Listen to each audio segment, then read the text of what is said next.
I can't believe I'm saying this, but General Motors, they're selling what is really the world's cheapest decent electric car. And not only is this really the best cheap electric car in the world you can buy, but it has the first lifetime warranty. Crazy. Hello, my friends. Welcome to the channel. Great to have you with us. I'm Sam Evans. You're watching the Electric Viking. Thank you for subscribing to the channel. And also, if you've subscribed to the channel, the next best thing you can do is become a channel member.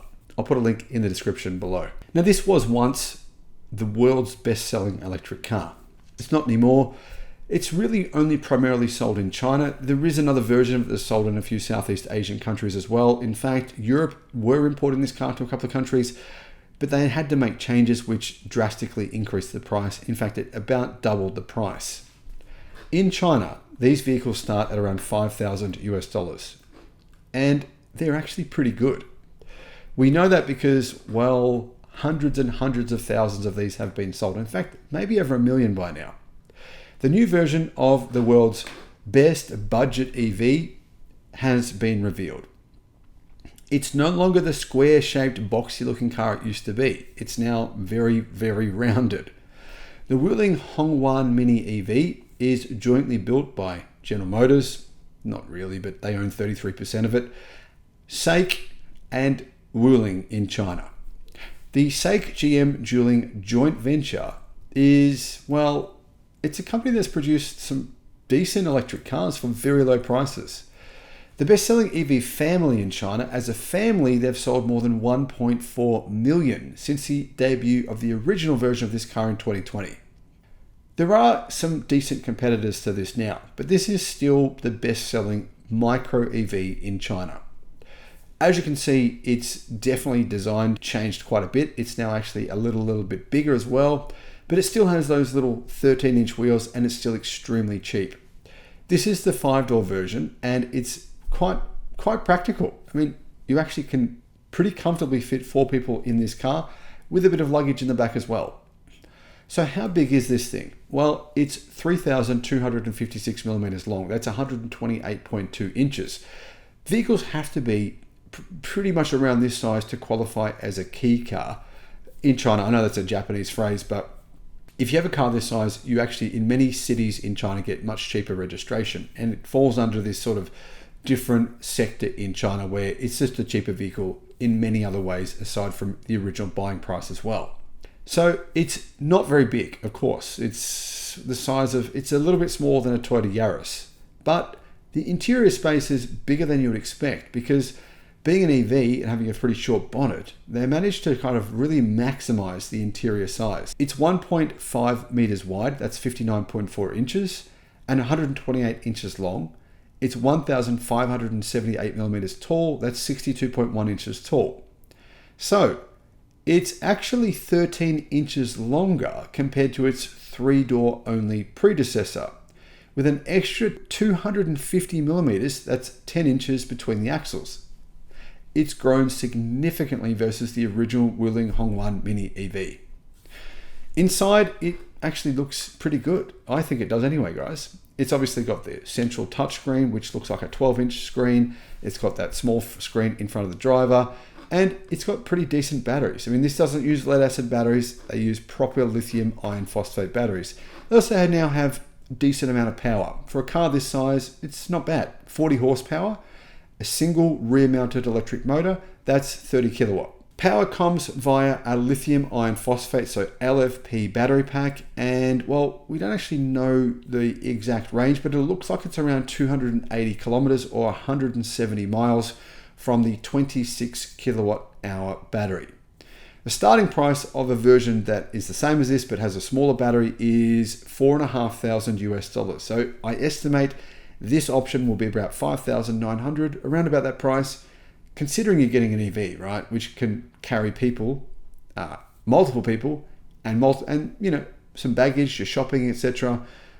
This car is just insanely good for the price. I mean, 170 miles of range, 280 kilometers.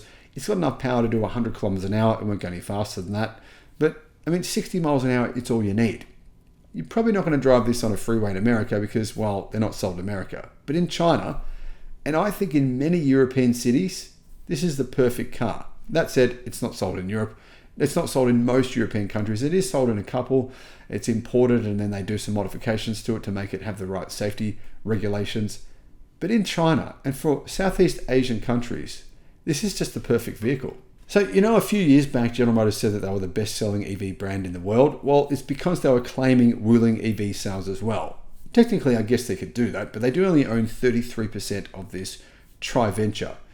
In China, these microcars, they were super popular for a few years, but they're not as popular anymore. And the reason they're not is because now you can get vehicles about double the price, very, very cheap, and you can get a full-size, really nice vehicle for around $10,000 US, $12,000 US. There's some great cars. So that's part of the reason they don't sell quite as many as what they used to. That doesn't mean that this isn't an absolute bargain. Thanks for watching. Seeing this electric car, which is part made by General Motors, I can't help but think to myself, General Motors, what are you thinking? Look at the price. It's insane. If they doubled the price, put in every safety feature known to mankind, added 100% markup on the price, this thing would sell like mental. I believe this would be the best-selling car in the world easily. It would spank everything if GM just said, yep, let's do it. But for some reason, they're not. Hello, my friends. Welcome to the channel. It's great to see you. Thank you for tuning in. My name is Sam Evans, and as you can see, this car has me excited. First of all, just want to say a big thank you to our Patreon supporters. Thank you so much for supporting the channel. Really, really appreciate it. And everyone who has contributed to my wife's GoFundMe campaign for her cancer, her stage 4 cancer diagnosis, so-called incurable cancer. Your funds have been massive. 4,400 people have donated, and every single cent makes a huge difference. It's basically enabling me to just research the hell out of everything. I've spent so many hours doing that to try and figure out the best way to try and find a cure. Now, if you're wondering about that case or what's going on there, I'll put a link in the description. The new SAIC GM Wuling electric car called the YEP, as in YEP, that's what it's called, the YEP, has been revealed. I'm sure you've probably seen this electric car. There's been a lot of information about this car. You got to admit, it looks cool. Like it's a small electric SUV, but it just has this really appealing kind of retro look to it. I thought when this car came out, it would be priced at maybe $15,000, $17,000 US in the base model variants, but no, it's way cheaper than that. It starts at $11,000 US. You're probably thinking, oh, it must be crap then. Well, you know what? In some ways, this thing is better than the BMW i5. BMW just revealed their new electric 5 Series, and it should be amazing. The thing is, it weighs 2,400 kilos, 5,500 pounds. The interior space is probably not that much bigger than the interior space of this small SUV. And it has this GM-based electric car has one big advantage of that BMW 5 Series. It's a ground-up EV. It has no compromises.